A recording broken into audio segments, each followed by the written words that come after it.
Wall Street Memes Casino, I'm fine. and Sportsbook. Andrew McCart, IFLTV. I'm still out here in Manchester. I've got a little bone to pick with you, Frank, because we done an interview on Wednesday, and then after I'd done that interview with you, within 15 minutes, the news broke of Jaron Ennis, you signing Jaron Ennis. You couldn't even give me a little heads up on that one. I'm secretive, aren't I? Secretive squirrel. You know why also? Because you never know it's done until it's done. Right. You know, too many times in the past we tease things and then go, oh, shit, and boxing's a nightmare, so anything can change. So, yeah, and maybe I didn't even know. Maybe I didn't even tell. You knew. We all know you're the main man. People call you the T-boy, but people inside this, you know that Frank Smith is the man when it comes to matchroom boxing. I know that. Eddie, if you're watching, that's facts. Yeah, Gill versus Barrett, weigh-in day, complete, done.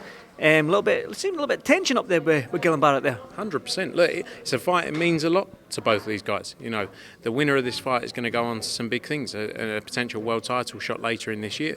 And yeah, it was intense between the two of them. And a great fight because it's a real 50-50. And one where, being a 50-50, you can't call a winner in there. So excited for that one. And yeah, we need to deliver more and more like this, where there's a bit of fire and a bit of tension between the two of them. You know, Ellie Scottney as well. There was a bit of fire in that face-off as well. You know, it didn't look like that was ever going to end. I thought it could go on until tomorrow, until the fight started. Ellie's impressive, by the way. She didn't blink for about 3 minutes. Quite an impressive skill. Well, that's definitely a skill to have when it comes to these face-offs. Now, again, back on Wednesday we done an interview. I told you do your Eddie Hearn and rattle off the card, and you missed a fighter out. We won't go back to who that fight you named, but I'm going to give you time to redeem yourself. Go through the card and just explain to the people watching why they should tune into the Zone on Saturday night. Just go through the whole card again. So, main event, which you've been through, Jordan Gill, Zelfa Barrett, 50-50, means so much for both their careers. Next up, Ellie Scottney looks to become unified champion, something she's dreamed of for a long, long time. Rhiannon Dixon looks to become a world champion against Karen Carbajal. Big fights in the future, domestic clashes for her potentially if she can come through that. Steve Clark, big ticket seller from Liverpool, had his first fight a couple of months ago. He's back out as well. Michael Gomez Jr.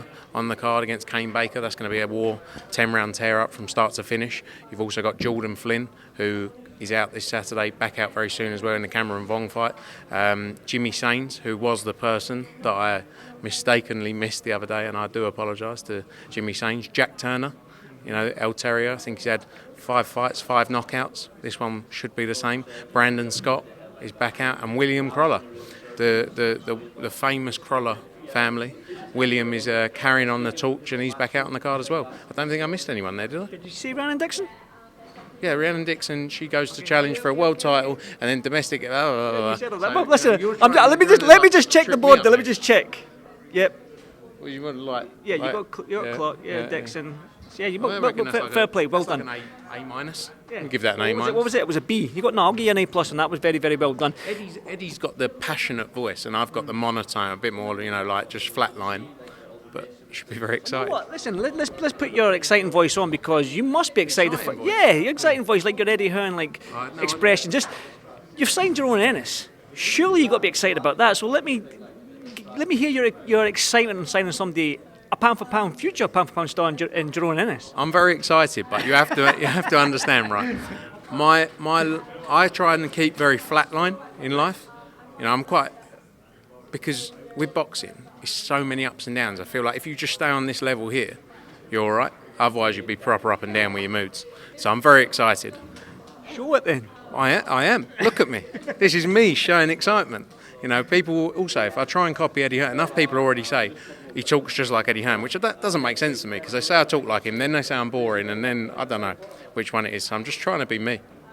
And it works. Yeah, but Jaron Ennis then, I mean, you are excited, because I tell you what, it was a secretive. Normally you get Coppinger's on it like a fly run shite. He's always on it. He never gave it anyone in the inkling. Maybe neither did Benson. Nobody knew about this when it came out, so it was very, very secretive. It was good news for Matchroom, especially for breaking into that into that US market. But get a superstar like Jaron Ennis, and there's so much fights out there. When you look at that 147-pound division, where everybody like the Spencers and the Crawfords moving up, there's somebody there that can unify and undisputed in that division now. 100%. You know, look, Jaron Ennis is a superstar, and albeit he's not where he can be, in terms of his profile, but you saw the traction that announcement got the other day. It just shows how much people believe in him. And look, there's a lot of work to be done, and we'll get there with it. But I'm excited to get started, and there's massive fights to be delivered. Thank you, mate. Cheers. What's that? Thank you, Ross. Yeah, just in case it was on dodgy patch. Yeah, it was just a bottle of water. Just a bottle of water. A lot of people are going to put 2 and 2 together and come up with 5 on this one, but Conor Benn is in that division. He's called out Boots Ennis. The fact that they're both in Matchroom now, is that a fight that can seriously get made between them two fighters, Conor Benn and Boots Ennis? Look, Conor Benn would fight anyone tomorrow. That's always been his mentality. Years back now, he would go into any fight in any challenge. He wants the biggest fights out there. We now obviously represent both of them individually. We have to deliver what's best individually for both the fighters. It means a potential fight could definitely happen between the two of them, both on the same platform. But yeah, we've got to deliver what's best for both fighters. Conor would want that. Jaron's obviously got his IBF mandatory. There's other fights, big fights out there as well. I know Eddie was speaking yesterday, I believe, about Terence Crawford being one of them. So take it step by step. Let's see how things go. First things first is a summer fight, hopefully in Philadelphia, and that one would be his mandatory, as we say.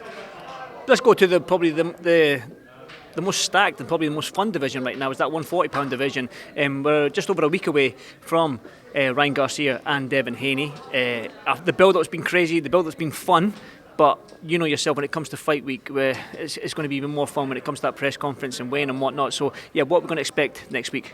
Look, it's been like you say, an interesting build-up. I think people can have their views on Ryan Garcia, but he seems to be in great shape. And, the people around him, the people closest to him every day will be the ones who have made the decision that he's in a good place and can fight.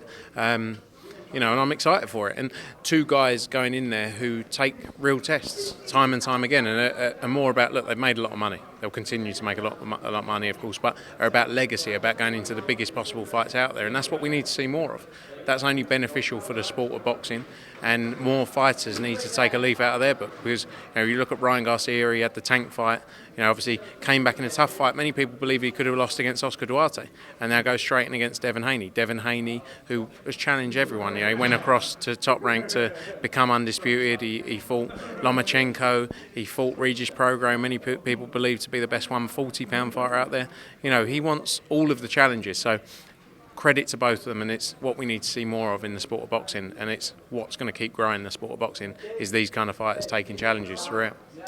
The 5v5 press conference, we believe, is going to happen on Monday, and well, it is happening on Monday, I think. You can confirm that, Frank. A lot of people who like putting 2 and 2 together and thinking this is the matchups what they're going to, but we've been told, I think I saw Spencer Brown's interview with Coogan, he says that there's some of them fights that people are way off.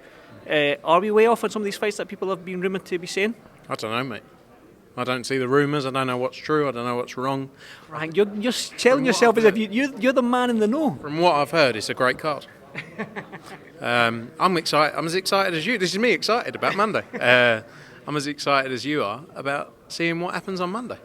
I can't wait to see who turns up. It seems like this could be one of the best cards in a very long time. Yeah, look, you got the 5v5, which apparently includes amazing fights, and you got Bivol Beterbiev topping that off, and that undisputed fight's a fight that's been called for a long time, and a big fight, and my man Bivol's going to go and do the business.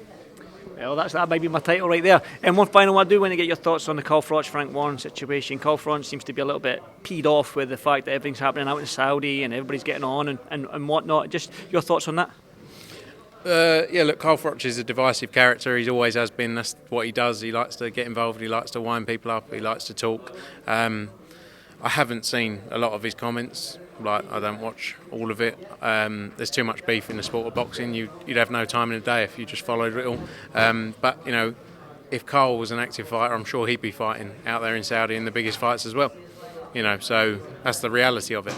It's offering great opportunities and huge opportunities to fighters, and it's a dangerous sport, and fighters deserve to do everything they can. And look, it's also delivering fights that we maybe wouldn't have seen without them involved, and that's key for the sport. As the sport continues to grow and we're going to want to build the sport, we need to see these kind of fights. So take it with a pinch of salt, Carl Froch. That's what he does. So I will end on this one. Sorry, I saw Eddie say yesterday as well that he sort of hinted at the fact that Joshua might be out there on May 18th for that undisputed fight. We know that Tyson Fury was out there for Joshua and Ngannou, sitting ringside watching that fight. Have you heard anything in terms of Joshua being out there on May 18th? I'm not sure. I mean, it would be great if he was there. But I'm not. Honestly, I don't know the answer to that Not one. an honest answer, because some of them have been dishonest. That's honest. That's honest. The rest were a bit of tongue in cheek, but that was honest. Because I don't lie. That was honest. The rest were all a bit of a show. You're a showman, Frank, and I like that. Listen, brother, thank you so much, and I'll see you tomorrow. Thanks for me. Thank you. Wall Street Memes Casino I'm fine. and Sportsbook.